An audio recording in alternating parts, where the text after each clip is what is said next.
use in the beginning of the year with the primary grades, I could assess and quickly determine who the good listeners were, who were really listening to how the music, even if he doesn't say stand up and sit down. Many of the kids figured out when the music picked up tempo, I could be up and dancing.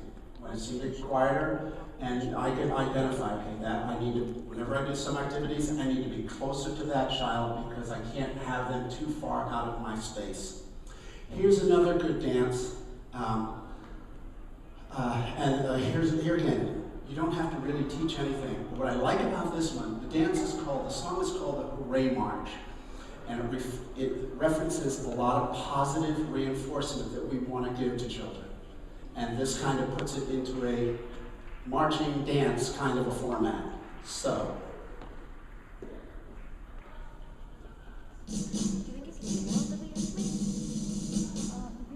Start moving your feet like you're going on a march. 5, 6, 7, 8, and march.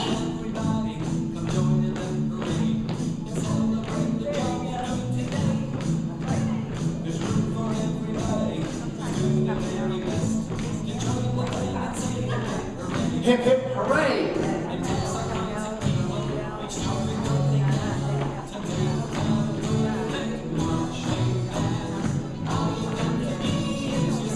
Be yourself.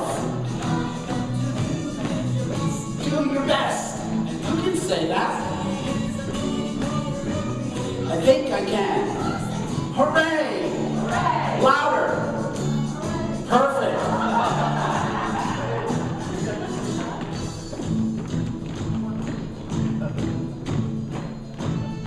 Oh, I like those creative steps. Can you make one straight line and march? Someone needs to be the leader. Oh, look how quickly you did that. You are such good listeners. Oh, I like that.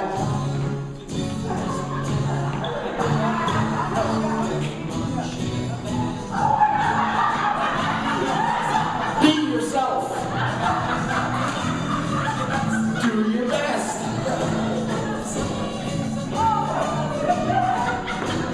I think I can. Hooray! Hooray!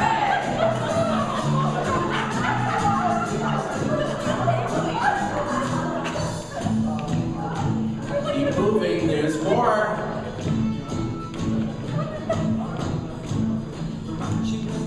Can you find a partner?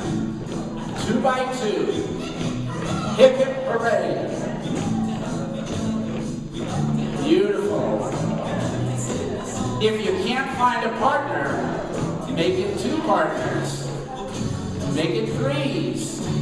Perfectly done. Your math skills are so good. Be yourself. Do your best.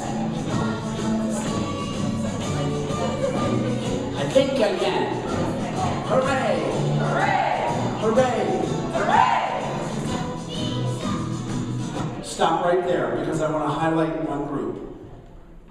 Okay? And this is exactly the way the mechanics and the techniques is exactly what I did in my class. How many people are here? Perfect. How many people are here? Perfect. How many here? And I would do that. How many people are here? Actually, what I would do first is I come out over this group and I wore a fanny pack. It was my utility belt. And I'd reach in and I'd take out my sticker and I'd say, thank you very much, thank you very much, thank you very much. And of course, then this child would get ready, I'd put them away. And I'd let that kind of sink in for a second. And then I'd say, why did these children get stickers? And then why did I put them away? Any ideas? Excuse me? They included some. That's a good reason, but that's not why I did it. But that's an excellent idea. I'll keep that in mind next time. Could you say that again? Could you say it again once more? You are so observant. Boys and girls working together. Can you believe, not in our school of course, but in some schools, there are some girls that will never partner with a boy? Does that make sense? Can you believe there are some boys that would never partner with a girl? Does that make sense? I commend you. And that is exactly what I would do. I would look for opportunities, and the first couple of times I did that, it was so funny because then we do some of the partners, and I try not to laugh too much, but it was funny to hear a first grade boy running around, I need a girl, I need a girl, I need a girl. Oops. Gee, I hope that it doesn't get home like that. But anyway, I look for opportunities because I know if I can set the foundation for that now, later on in the year, I'm going to come back to that, and we're going to need partners. And so I look for opportunities to reward. My next door neighbor owns a bunch of car dealerships in Danbury, Connecticut. He's the #1 Subaru dealer in New England. He and his wife get sent by Subaru to Europe every fall for 2 weeks, all expenses paid. You don't think that doesn't motivate him to tell his salespeople, sell cars, sell cars, sell cars? Kids, I would go to Staples, okay, I need, oh my God, 1,000 in this packet, stickers, $47. Can I put that on Visa? But I would always, kids, everybody likes, one of my colleagues said it once to me, everybody likes an attaboy. Everybody likes a pat on the back. And for giving out a sticker, and of course, if this were the start of a 42 or 45-minute class, I'd be looking for opportunities to give out as many stickers as I could. My goal would be to reward positive behavior, and it might include everybody. Today it might not. It doesn't always, just sometimes you don't get a sticker, but you can try again tomorrow. So there's just a little technique. Okay, so we're going to move on from that dance. Okay, now, you can move back to your individual spaces. And this is a dance I've taught before, but I've never taught it with these variations.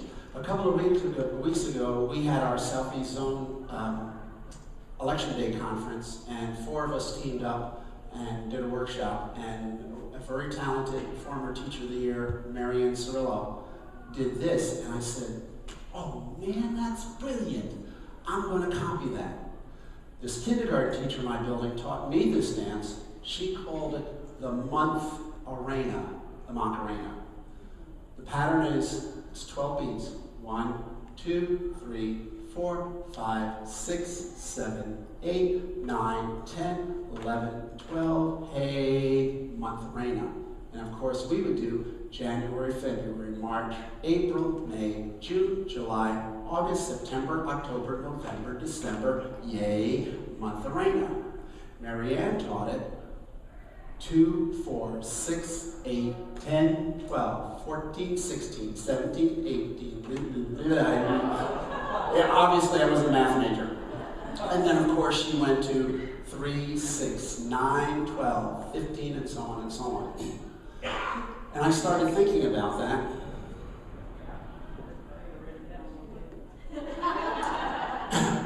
And I was thinking about it, and she, you could go 5, 10, 15, 20. You could be reinforcing math skills. If the board and the principals stop in, to poke their heads in, I would say, okay, put the balls away. Let's do a little different activity. And I would go right to that. See? And I started thinking about it.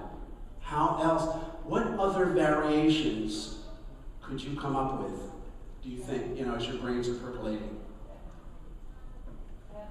You could do number, and that's any multi-number, anything other than numbers. Yep, you could do it in a farm, absolutely. Yeah, and what I might do is because other than Taco Bell, that's the extent of my foreign language. But I might invite a Latin student to come up and help teach us the numbers. Another thing I was thinking of, the New England, just take a geography, take a set of states, and rehearse it with the kids, and Massachusetts, Connecticut, New England, Rhode Island, and the possibilities are endless. Now, I'm going to put the music on. We're going to do the Macarena a couple times, but be thinking as you're driving home how it's the Macarena. I mean, it's still a kind of a wedding graduation party dance, but you could use that. There's 12 beats. If you can come up with 12 items, you know, you might do it with the students' names in your class alphabetically. I don't know. Oh, yes. What I like is that you raised your hand and didn't shout out. Sticker. Aren't friends good to have? Those stickers, they're powerful things. What were you going to say?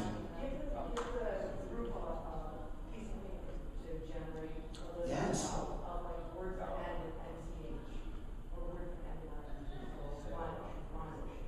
Oh, see? Yeah. There's so many ways, and like I said, I learned the dance, oh my golly, probably 5-6 years ago as the Macarena, and until Mary Ann Cirillo showed us doing it as a math builder, and that got me thinking, and so, you know, it just percolates. But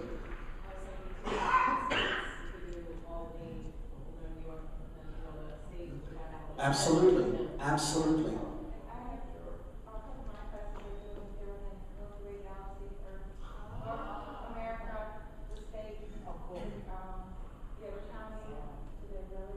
And you know, you could do this in a minute, because one of the versions of the Macarena I have, it lasts like 1 minute and 5 seconds, and you go through I think about 4 or 5 cycles of the Macarena. But you know, that time when physical education is basically over for that period, and you're getting them, you know, I used to try to deliver them to their classroom teacher in a reasonably calm, sedate, you know, I never took them out of the middle of a highly active game. Okay, line up by, it's your problem. You know, I wanted them to be able to transition back to, okay, you need to listen carefully for your teacher and follow her quiet directions through the hall. Sure, I got like you an hour can do with something these like things. this as you're learning, you know, just get ready. No, it's okay. No,